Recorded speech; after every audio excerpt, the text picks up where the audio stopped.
why we're here. Our presenter today is Greg Futrell from Entry Point Consulting. His background includes experience with international trade and logistics, and he acted as the Export Compliance Officer for a Fortune 100 company.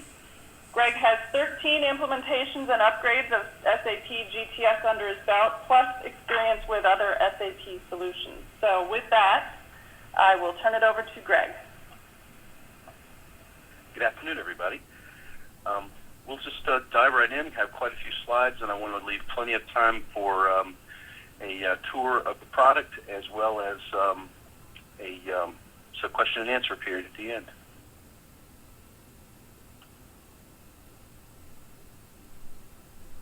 So our agenda today, I'll let you read the slides, but basically we're going to talk about the design and some technology decisions, and then we're going to basically going to spend most of the time doing a tour of the application, and we'll finish up with our standard ASUG presentation, key learnings. What distinguishes Entry Point in the GTS arena is our trade knowledge and experience, and our regular communication with each other, all of our team members. We also collaborate on keeping our best practices current, and we are very willing to evangelize GTS. It's the most robust trade compliance solution on the planet. We also keep our community actively engaged with our blog and our educational sessions like this one. We're really proud that ASUG and SAP find our projects and clients interesting enough to continually invite us to present at annual conferences and webinars. And we have over 60 clients in 24 countries that we've helped implement GTS solutions. So the story of our client today, due to a company policy, they could not agree to co-present with us, and we could not get permission to use their names. So all references in the presentation are for a generic company. The project is still active, and we're moving into phase 2 very soon. So the image you see here represents their strategy of global trade compliance coverage through regions across the globe. The conditions that made this effort of the miscellaneous shipments application necessary included this breadth of coverage and the number of locations, but also the number of different systems employed globally, and then the relative lack of visibility of items being shipped outside that system or those systems. An internal audit revealed miscellaneous shipments as one of their highest areas of compliance risk. They had already recognized the need to control various ad hoc processes that existed to reduce their exposure to potential compliance violations. One idea was that if we controlled the generation of a commercial invoice form, we could realize more success on a global level. And interestingly, the business units were all supportive of this idea from the start. One of the other reasons listed on this slide, the other reasons listed on this slide are generally true for any organization wondering if controlling miscellaneous shipments is really worth the effort.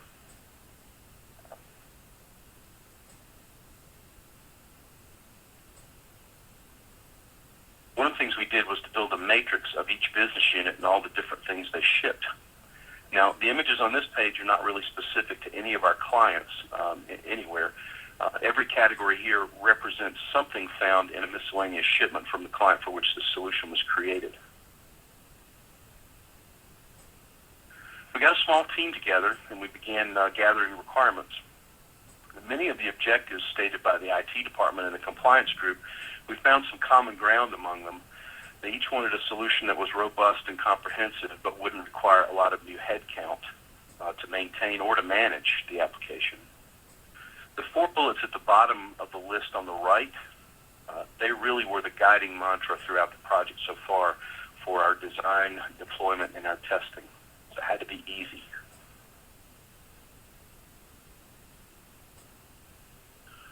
I included this slide because as you review the presentation later at your convenience, we want you to focus on how the solution we're about to demonstrate really has its foundation in these 3 key purposes of GTS. Those of you who've used GTS for a while already understand this, most compliance folks want to focus on the control aspects of GTS, and there's nothing wrong with that. That's a primary thing, of course.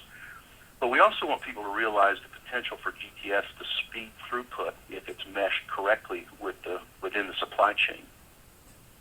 So this was another one of the ideas that we kept thinking about as we designed this application. We'll talk shortly about the business process design here. This is a very high-level environmental proposal. Our main idea, it's a simplified diagram, of course. It shows how information flows into GTS, and in some cases how it flows out. But it really focuses on the one prime directive we had for this entire design. Everything flows through the APIs for master data and transactions. This helped us save a lot of time and a lot of money, actually. The boxes at the top represent the traditional SAP and non-SAP systems that have a lot of data, a lot of volume. They're big systems.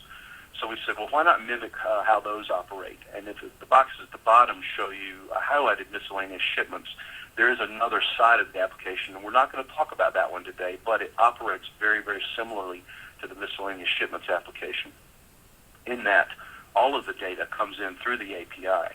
It creates a document in GTS that undergoes compliance screening, and it also creates an export declaration from which we manage our export documents for those shipments that are not domestic shipments. One of the critical elements in the business process design was to avoid the need for many extra trade compliance personnel to manage the extra transactions that were going to be processed through GTS. In the requirements gathering process, we understood that since miscellaneous shipments were already happening, there were people within each business unit already recognized as subject matter experts. So to spread the load as evenly as possible, we designed these roles so that they would share that workload. Now, these are highly simplified versions of very detailed process flows, but each column represents a process flow. The originator does those activities to get the data into the system, and then the subject matter expert and the trade compliance operations people share the process of getting new master data into the system. We'll talk about that in a moment. Then each subject matter expert for the business unit, for each business unit, they have tasks within what we call work lists. And they manage the creation of new partner master data, and they also review the transactions as well. So that's pretty much the business process design at a very high level. We wanted to talk about one important thing was a technology decision. Early on in the process, we had to decide how we were going to get data into the system. So our first thinking was that we would make it easy on the originator, and we would use SAP Adobe Interactive Forms. But the licensing fees that were quoted by SAP were they were enough to at least make us look at other options, if for no other reason, just to justify the cost of the processes. So then we had consideration of their in-house HTML department in the IT group, and we talked about that as an option. So a decision matrix was developed, and we listed a lot of factors. We weighted some of them, and then we did the math on each one of them, and we ranked each one of them. And the winner came out as WebTempro. So I know some people are surprised by that. This is an image of our Launchpad screen. It was built with SAP NetWeaver WebTempro, and it uses what we call Floor Plan Manager that provides the user interface objects. And this is all SAP technology. All the programming is object-oriented. For example, users must complete a first-time registration before they will see the login field shown here at the upper right. This section, I know it's kind of small on the screen, but this section at the upper right where it shows where the email and the password is put in, users have to register before they can even see that object. Then you see the links at the lower left, and we'll see these a little more clearly later, but the links at the lower left are kind of our forward-thinking approach. Ultimately, we'd like to generate web services that link this application directly into FedEx, DHL, or UPS. So we've not resolved all the questions related to those planned features. We have some questions about secure transmissions and firewall transits and that kind of thing. But in general, this application theoretically can do all of that. So why WebDenPro? We, after again doing the matrix, we ran into these advantages and disadvantages. I'm not going to read them off the list. I'll just tell you that the different client bullet is about how it can run on browsers, mobile devices. There's what they call a widget engine. The UI elements, there's a wealth of functionality requiring only configuration and not programming. And in fact, we used a earlier version of Floor Plan Manager, so there are more up-to-date UI interface functionality out there now. The large-scale app development is supported by adding multiple grouping layers atop the Java packages. And I'm not going to pretend, I'm a functional consultant, so I'm not going to pretend that I understand exactly what all that means, but our technical guys wanted me to include that in case there were any techies on the call today. We generate diverse services for external access, like standard RFCs, and then Java EE and web service data models. And then security, that was another big factor in our design, and we are, of course, able to use internal SAP GTS security. The one big factor to me in advantage was that it appears to be SAP's direction in the future, because they're already employing this for vendor declaration maintenance in the NAFTA trade preference processing under risk management in GTS. So that's kind of an out-of-the-box solution. It requires configuration, of course, and generating the web services, but you basically send a link to a vendor. They use the link to log back into GTS and maintain their vendor declarations. So we felt it was a good decision to go in this direction.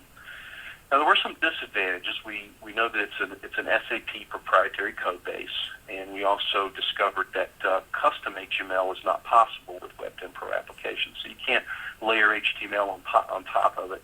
It's not meant to be a fancy design. We're not meant to be like a fancy web page that has a lot of images and flashing lights and things. It's very utilitarian, but it looks good. There were some SAP limitations that propagated. For example, the need to click enter in some of the ALV grid-based views, in order to commit something into an entry. You can't just click go and then have that data resident in the table. You have to actually click enter before you click next. And then there were some reports, we've not seen any yet, but there have been some reports of slow rendering with tables that have a lot more data in them. I did provide additional information in this link. When you get the presentation, you should be able to just link to that hyperlink or just copy it in your URL, and it'll take you to the SAP online documentation for NetWeaver and WebDenPro. Just to show you that we weren't biased on this, we did do a past solution for another client using HTML. We've been in this rodeo before about trying to find solutions for miscellaneous shipments, running them through GTS. And in our 2008 ASUG presentation at Sapphire on this, and I provided the link for that in this slide, you can see some of the solutions we had. One of the best we had was creating a web input page with Microsoft.NET. Now, all I'll say about this is that I think it's still a good solution, but it's not for every company. And in fact, for the current client we had, with the number of business units and divisions they had, this web page would not have been tenable for them, because we would have had to build separate web pages for each interface. So going through build and realization, I wanted to bring this to everybody's attention. And the first thing you might say on this is, whoa, this thing took a year to build and deploy? Well, I didn't want to explain the details. All I wanted to do here was to show the things that happened during the process. The resources that were assigned to this project over this period of time were not full-time. So this doesn't represent full-time resources all the time on each of these months. My estimate would be that if we had to do it as a single project full-time, it would probably take anywhere from a third to half as much time as we're displaying here. We also had some constraints of what we call the SDLC, the Software Development Lifecycle Process. Some of you may be familiar with that. It's slightly different than the standard SAP, what we call ASAP process of project management. So there are some differences in an SDLC process. There are pros and cons to every type of project management process. There were a lot of pros with SDLC, but one of the cons for this particular project was it did induce some delays in the way we would have probably normally gone about putting the application in and designing it and building it. We're currently underway with enhancements, so we're including support for multiple languages and multiple languages in the output forms as required by some of the non-U.S. countries. So how it works, this is just a high-level overview of kind of what the functionality is about. It resides within GTS. It has data and a mix of Z-tables.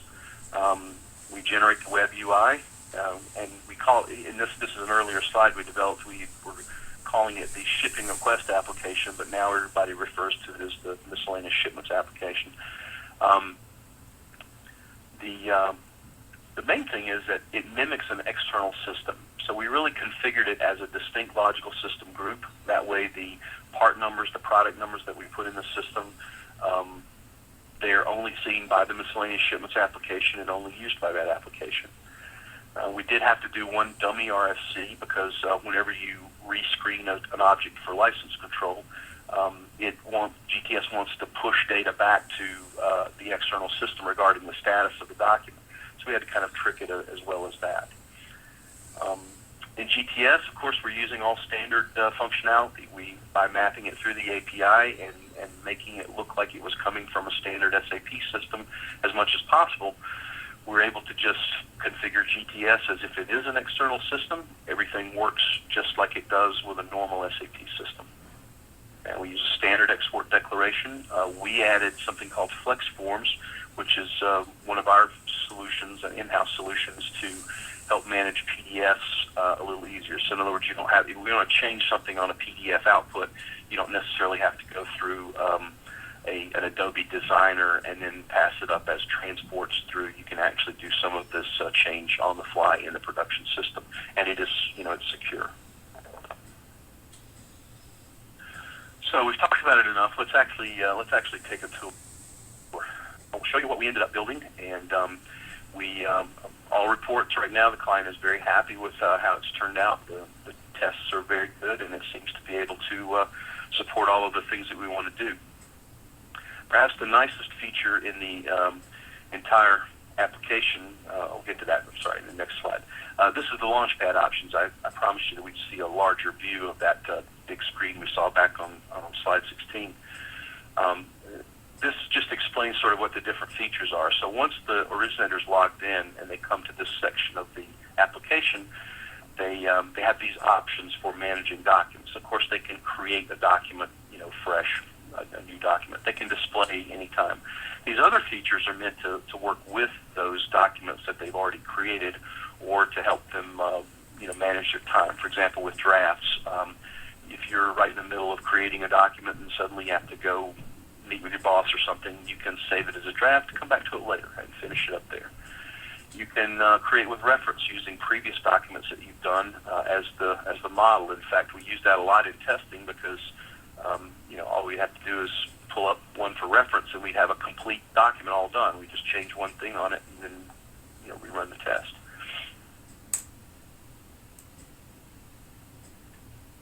Probably the nicest feature in the whole thing is the guided activity framework, and that's this section up at the top of the view here. You'll see a little expanded view in another slide here in a moment. But basically, we're taking users, we're showing them all along the way what step that they're in, so that they know exactly where they are in the process all the time. It allows the originator to jump directly to other locations in the process that they want to. So they can jump directly from number 3 to number 5 if they want. Most of the time they wouldn't necessarily want to do that, but they can. The search feature is just another floor plan manager object, and it's built on top of standard search features for those fields which are part of the master data. So if you go into the search feature, you're actually going to be searching as if you were in GTS searching in the product master. And let's say you don't find a new product. We'll talk about how they find products in just a moment, I think the next slide, in fact. But if they don't find one that they can use, then they can propose a new product, and it allows them to enter in text about a product, and then someone else can actually create that product as master data. So the initial screen for product selection, what we wanted to do here was make it sort of like the autotrader.com concept. In a previous slide, we saw the feature near the top right you saw it for creating new products. So we hope they don't have to do that too often, because the idea is we're going to preload a list of genericized part numbers, and then we classify them in GTS and have them represent things that originators might ship as ad hoc items. So, for example, rather than having 20 products in the system representing, each representing a Dell laptop, an HP laptop, a Macintosh laptop, Lenovo, and so on, we just create one product master called laptop. We might have to create some extra ones to differentiate between ones with encryption or something like that, but generally we can come to a sort of genericized product ID there. So in general, it doesn't matter what brand it is, but just how big. It doesn't matter how big the screen is and all that. So one product name tends to work. Now, in addition, we decided early on about this autotrader.com, and I'll get into that in a second. You'll see on the left side of the page we have these categories and attributes over here. And the next slide shows you how that works. I take that back. All right. So in the product categories, we maintain these in standard GTS configuration, and then through one of the objects, they show up here on the screen. What happens is, for example, if I click this button, it then limits the view over here of the products to only the things that are in that category, or I can even limit it further, for example, by clicking on an attribute, and then it would only let me see the ones that are not only just in this category, but only the ones with that attribute assigned to them. So I can quickly do either searches, or I can use this list over here to very quickly find the item that I'm trying to send. And then all I have to do is add it.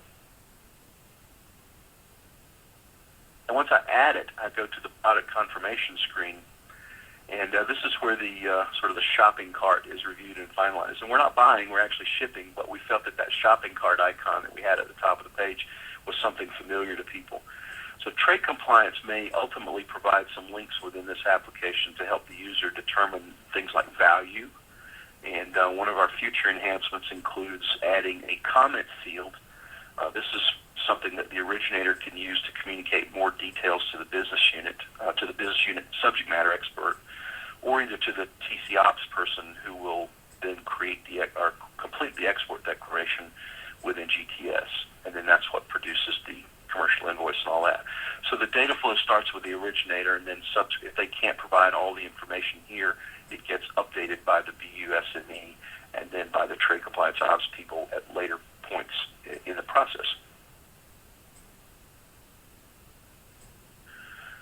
The next point along the guided activity framework is where we define the ship from. And of course, by listing the foreign trade orgs and the plants, the legal units in GTS, they can use the drop selection list to select those.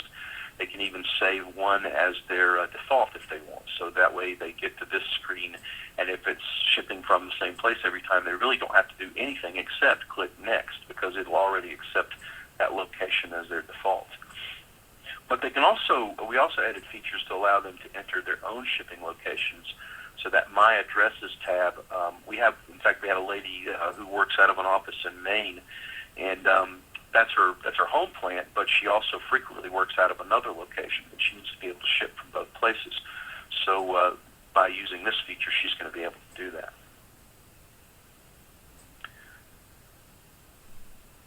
The shipment destination detailed screen, this is where originators may select from master data, which is replicated in GTS, taken from their ERP systems. So, for example, in the main ERP system, you already have names and addresses of customers that you would normally ship to. Why not replicate those in the system? And we do. We replicate them as part of the logical system group for the miscellaneous shipment system.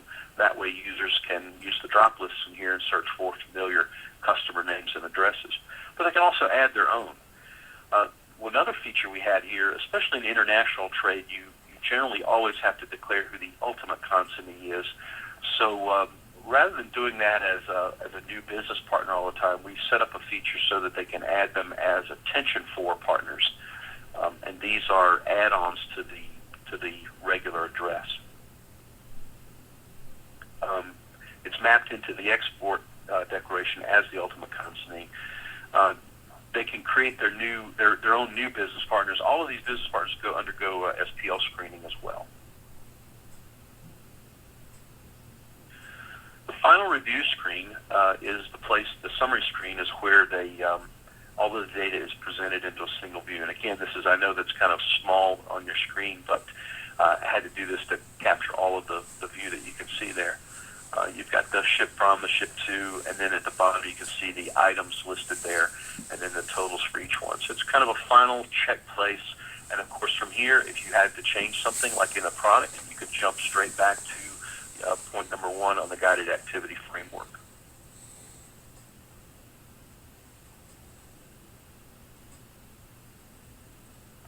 Once they hit submit, they move on to a confirmation screen. Now, this was grayed out in the GAF, in the guided activity framework before, but now you can see we moved to the confirmation screen, and all the other steps are grayed out now. This doesn't mean that the originator can't change anything. They can always go back to the Launchpad screen and pull up a transaction and make changes using the change functionality. But once they submit it here, they get a confirmation page that you're seeing here. They also get that little icon, which is they can pull it up as a PDF view, and they can either take screenshots of that or they can print it, on their own printers. So what happens next? They've submitted it now. So what happens next after that? So if there are any new products or new partners in the transaction, the business unit subject matter expert or the TC Ops person who processes those data before they come here to what you're seeing as the transaction work list, they would have to get in and go to the work lists for new products and new partners. And they would first process those data in as master data before they would come to the transaction work list and actually push the transaction through to GTS. And this doesn't happen in a linear fashion. We don't have a process where the originator creates the transaction and then the BUSME comes in and does something, and then the trade compliance person creates the export declaration. These all happen sort of in separate silos, because you might have 20 originators creating shipments during a day, and then the BUSME might only go into their work list 3 times a day or something. So all of this happens independently of each other. But the work lists are where the transactions get sort of validated and cleaned up if necessary before they're actually sent to GTS. So you can see that we have the functions for validating and then posting to GTS on this screen. The search features, the query feature is pretty nice at the top. It allows them to save their own queries if they want as standard queries, so that every day they can come in and execute the same query over and over.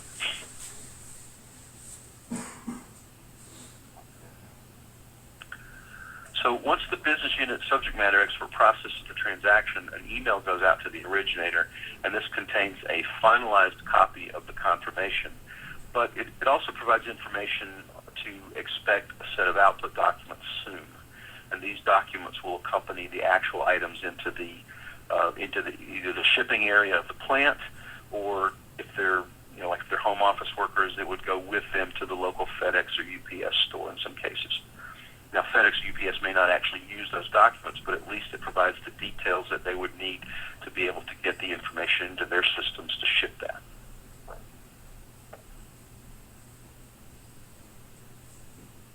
So what were our key learnings? Well, the main thing was that we wanted to centralize miscellaneous shipments processes. And while you may think, well, that's kind of a no-brainer, that's why I'm here at the webinar, because I want to learn about that, and that's what we want to do too. Not every company wants to do this, but the main thing was we were doing GTS already, and we said, this makes sense. It was identified as a big gap for the company. So we also, the second major thing about this was that we realized that it was not generally a lot of added work. Now, yeah, there's some added work in the system now, but generally these tasks were already being done by people. They were using Excel sheets and Word documents and things like that. So the work was already sort of being done. We think that with whatever added task we might have added in this process, we did a corresponding reduction of effort by giving them an automated system, something that helps them save time through the product selection and the partner selection processes within the application. WebDem Pro is a new mindset. It really is. My tech guys, wanted me to make sure that I said on the presentation that, it's not just something you're going to get online and learn about. You need to really get a little training in WebDem Pro if you're going to use this. But once you do, you have a whole new world open to you as far as providing a front end for GTS. So we would, we'd like to help anybody who needs to understand that better.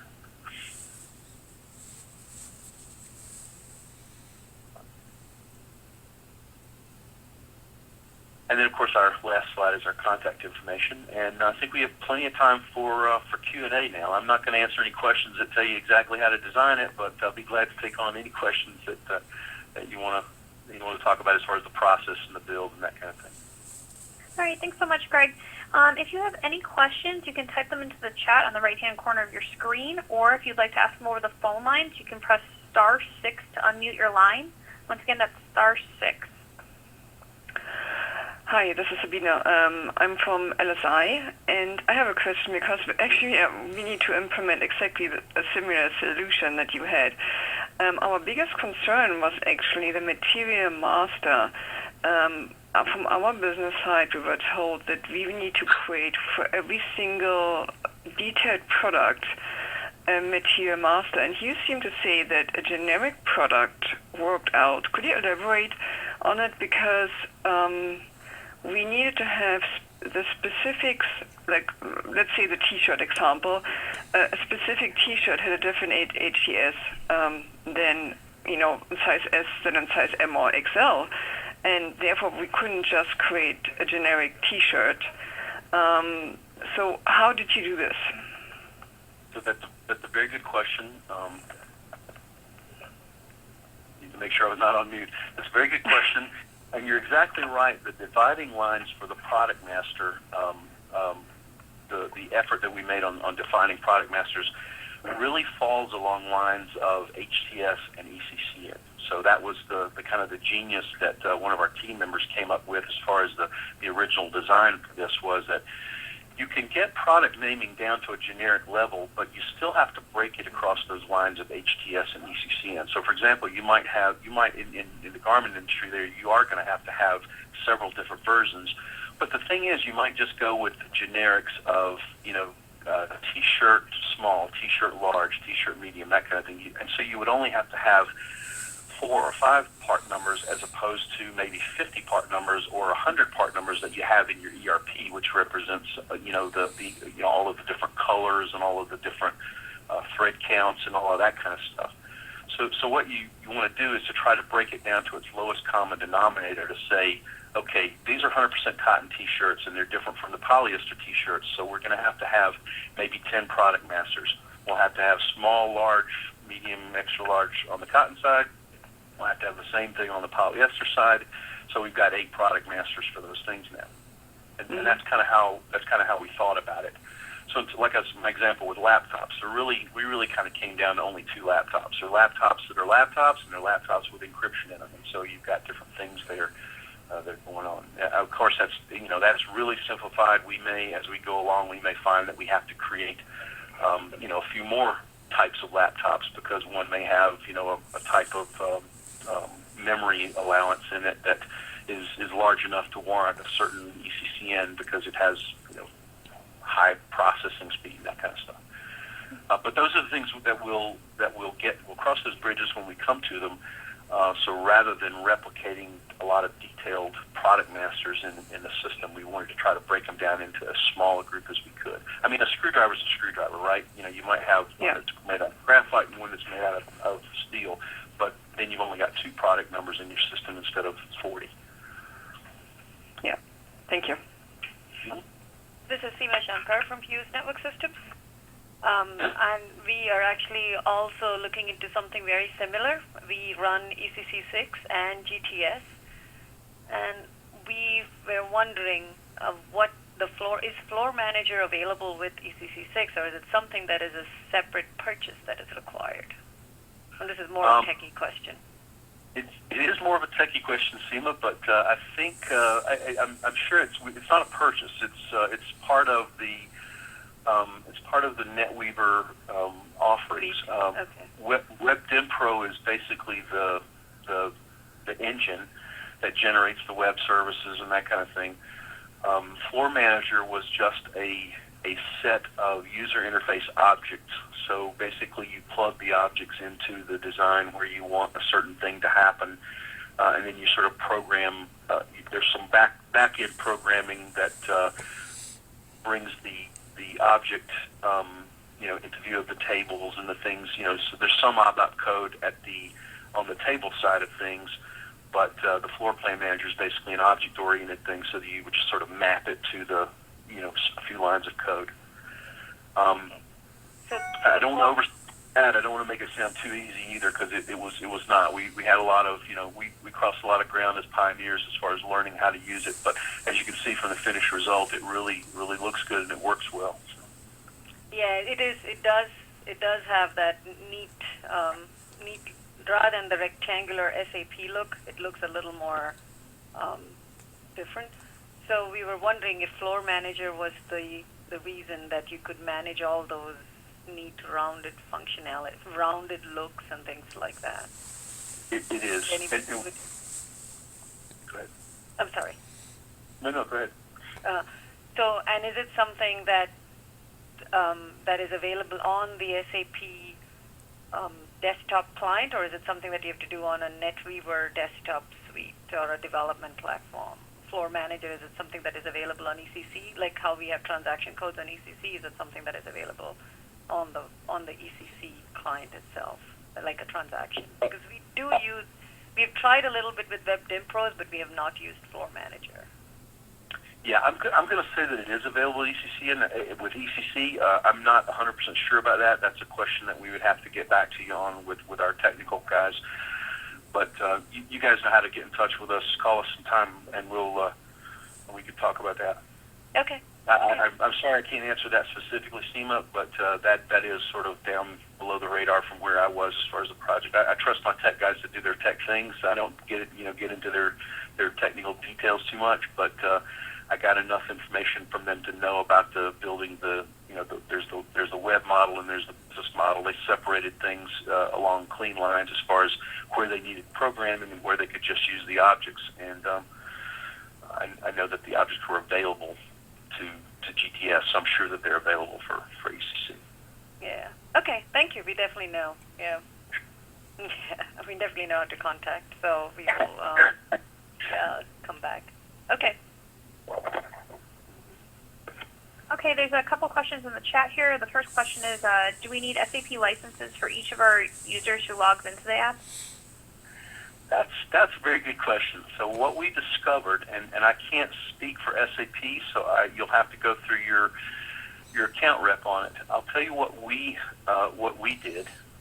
Any business unit subject matter expert, BUSME, and any trade compliance ops person had to have a registered GTS license, because technically they were going to be logging into GTS to trigger their functionality and to work on their transactions. The work lists are actually reachable after logging into GTS. The web interface, on the other hand, for the originator registers as an internet user. So they're coming in just like those people who are doing the vendor declaration updates. They're just out in the world. You're sending a contact to them. You're allowing them to come into a screen view and actually enter some data in. It's not technically in GTS until the business unit SME puts it in GTS. So we were able to not have licenses for all those internet users, which was good. But again, you'll need to contact SAP for the specific answer to that question. Okay, and then the next question is, can it run on all major browsers such as IE, Firefox, Chrome, etc.? We have only tested it in IE. I read something online earlier that it did not work with Chrome right now, but and I couldn't install Chrome on the laptop that we were using to get into the client system, behind their firewall to do testing and all of that. So I can't verify that right now that it does not work with Chrome, but I heard that somewhere, I read that somewhere. Okay, and then The next question is, how did you handle country of origin and valuation for miscellaneous shipments? So I purposely did not show country of origin fields on any of the slides except the one where we entered the product in and did the confirmation screen.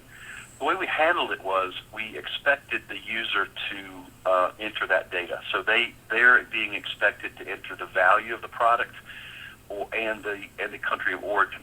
Now, they're not trade compliance people, and we know that. And we know that they don't understand the intricacies of how you determine country of origin, and they don't understand,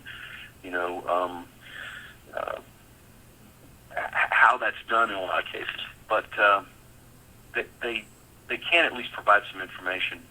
Now, the business unit subject matter expert is expected to help validate that information. So we know that it's not going to be 100% correct every time, but we figured that was an acceptable risk as opposed to not doing anything. So we're asking them to do it on the transaction level, and that's in keeping with the standard GTS. GTS doesn't maintain country of origin as master data. It takes it from the transaction as it comes out of SAP or any other feeder system. Valuation, we're with a miscellaneous shipment, we're kind of asking people to guess. Most people, if they're shipping something and either they purchased it or they're getting it sort of out of the stock room or somewhere else, they probably know about how much it costs. So that's really sort of the best guess you can make is how much it costs. That's the value of it. Okay, the next question is this a licensable product from Entry Point, or is this something that would have to be built from scratch with Entry Point Consulting? I think you want to contact the guy whose name is on this screen right here for the answer to that. I'm not hemming and hawing about the answer. I'm just saying that I don't have the answer to that question just right now. Obviously, the second part of the question, we could help you build it. And next question is, can you explain how the solution compares to delivery without reference?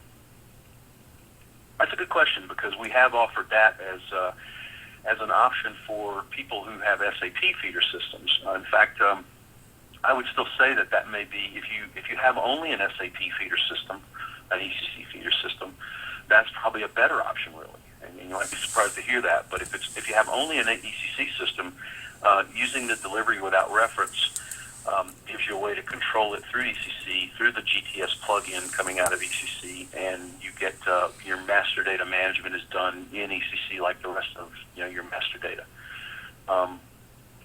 But if you have outlying locations, if you have people who are employed by your company and they don't work within ECC and they still have to make these miscellaneous shipments, it may not be the best solution. But it's definitely a good solution because it uses the standard plug-in mappings, everything else that you would get from any other ECC type of document like a standard delivery or standard sales order.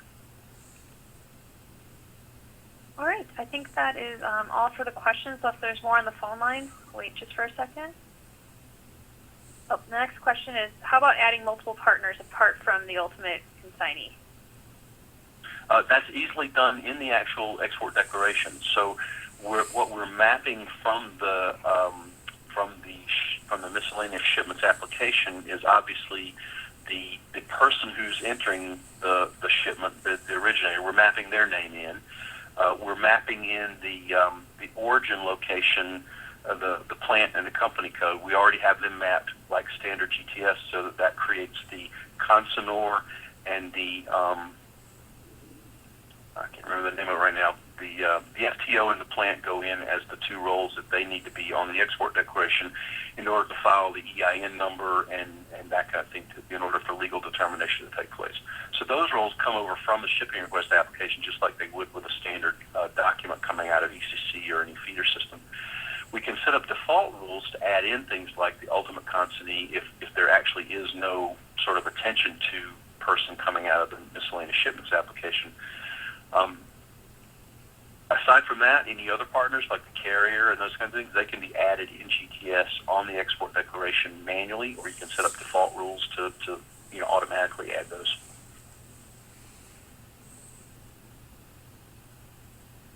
Okay, that looks like that was the last question. So this will conclude our webcast. I would like to thank Greg, our speaker for today, as well as the GTS leadership team for hosting this event. And thank you all for your participation. As mentioned earlier, the slides and recording link will be emailed to you and also be accessible on asug.com.